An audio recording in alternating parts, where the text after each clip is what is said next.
Yes friends, अब हम इस प्रॉब्लम को सॉल्व करेंगे। A manufacturing company has two production department, fabrication and assembly, and three service department as store, time office and maintenance office. The departmental overhead summary for the month is as under. अब यहाँ पर देखिए, जो service department है वो तीन है, store, time office and maintenance office. ये तीनों ही सर्विस डिपार्टमेंट है। तीनों ये खर्चे इन्होंने जो मैंने फर्स्ट स्टेप में किया था, ये तीन प्रोडक्शन डिपार्टमेंट और दो सर्विस डिपार्टमेंट, अब इन्होंने क्या किया है, ये खर्चे इस स्टेज पे बांट के ये समरी निकाल ली है। क्वेश्चन दूसरा है, मैं कॉन्सेप्ट बता रहा हूँ। सपोज करो ये P1, P2, P3 और ये S1, S2 है। जैसे फैब्रिकेशन को मान लेता हूँ मैं P1 है, असेंबली को P2 है, और ये तीन डिपार्टमेंट सर्विस डिपार्टमेंट है, S1, S2, S3। हमें और इन्फॉर्मेशन दी है, other information relating to department are as under. अगर हम स्टोर डिपार्टमेंट की बात करें तो नंबर ऑफ रिक्विजिशन दे रखी है। सर्विस डिपार्टमेंट की बात करें, सॉरी टाइम ऑफिस की बात करें तो नंबर ऑफ एम्प्लॉइज दे रखे हैं।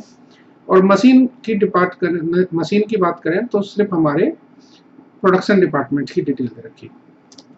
अपर्सन the cost of service department to the production department. अब हमें यहाँ पर अगला स्टेप करना है, जो मैंने अभी इससे पहले प्रॉब्लम बताई थी उसमें समझाया था कि ओवरहेड्स को अलग अलग डिपार्टमेंट में बांट देना। अब इसमें समझाना है कि सर्विस डिपार्टमेंट के ओवरहेड्स को प्रोडक्शन डिपार्टमेंट में कैसे चार्ज करते हैं। फ्रेंड्स, यहाँ एक कंफ्यूजन है। मेरे पास तीन सर्विस डिपार्टमेंट है। अब मैं सर्विस डिपार्टमेंट को पहले कौन से सर्विस डिपार्टमेंट को बांटूं, ये लॉज कंफ्यूजन है। यहाँ जो कंफ्यूजन है, देखिए मैं लिखता हूं, आपको लिखने से समझ में आएगा। एक मैं समरी बना लेता हूं, नीचे वर्किंग नोट में लिख लूंगा। Statement of allocation of service department overhead to production department. ठीक है फ्रेंड्स, यहां पर हम लिखते हैं पर्टिकुलर, यहां पर अमाउंट, यहां बेस, यहां प्रोडक्शन डिपार्टमेंट, यहां पर सर्विस डिपार्टमेंट। प्रोडक्शन डिपार्टमेंट में हमारा एक फैब्रिकेशन, दूसरा है असेंबली। सर्विस डिपार्टमेंट में हमारा है time office, store and maintenance. ठीक है, ये हमारे डिपार्टमेंट है। यहाँ पर्टिकुलर, यहाँ अमाउंट, यहाँ बेसिस। अब देखिए फ्रेंड्स, हमारे पास जो गिवन इंफॉर्मेशन है कि ये हम बाइफरगेट कर चुके हैं, तो ये हमारे पास इंफॉर्मेशन क्या है,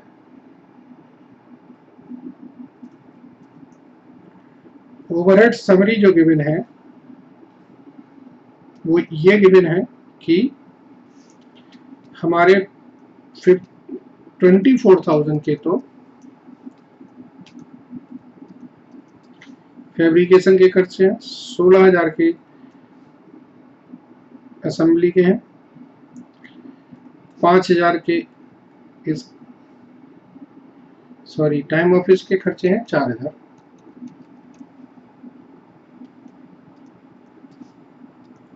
5,000 स्टोर के खर्चे हैं और 3,000 मेंटेनेंस के खर्चे। अब फ्रेंड्स, हमारा डाउट ये है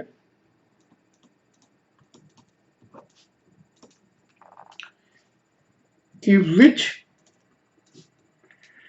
सर्विस डिपार्टमेंट टू बी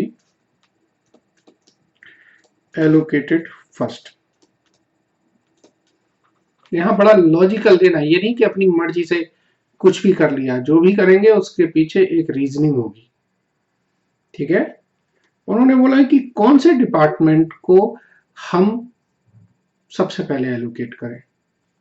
तो यहां पर ध्यान दीजिए, हम लिखेंगे टाइम ऑफिस। टाइम ऑफिस जानते हैं कौन कौन होता है? टाइम ऑफिस में जो भी बंदा आता है सैलरी पंच करता है, उसकी सैलरी के रिकॉर्ड होते हैं, कौन आया कितने बजे आया। तो time office serve to all the department. So its overhead should be allocated first.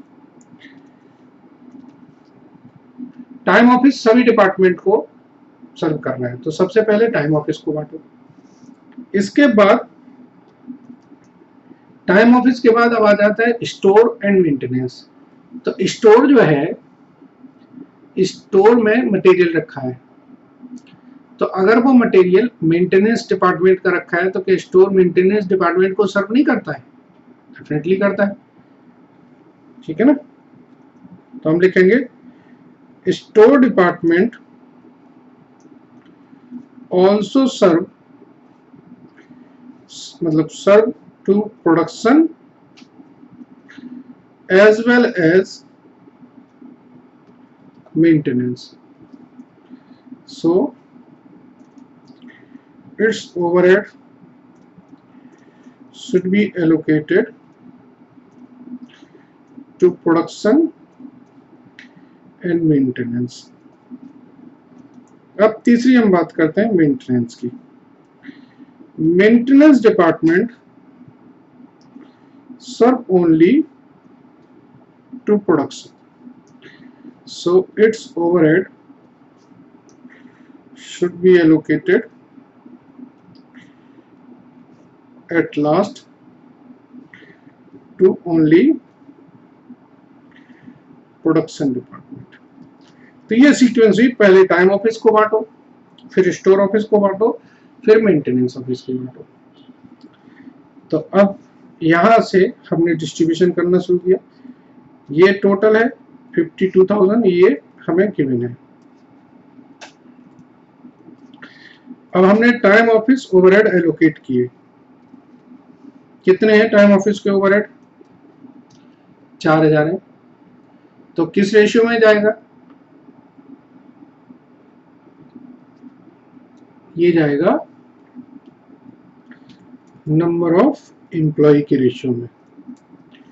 तो नंबर ऑफ एम्प्लॉयज अगर देखें तो ये बनेगा 4:3:2:1। टाइम ऑफिस के एम्प्लॉय में नहीं जोड़ेंगे क्योंकि डिपार्टमेंट तो टाइम ऑफिस की बांट रहे हैं।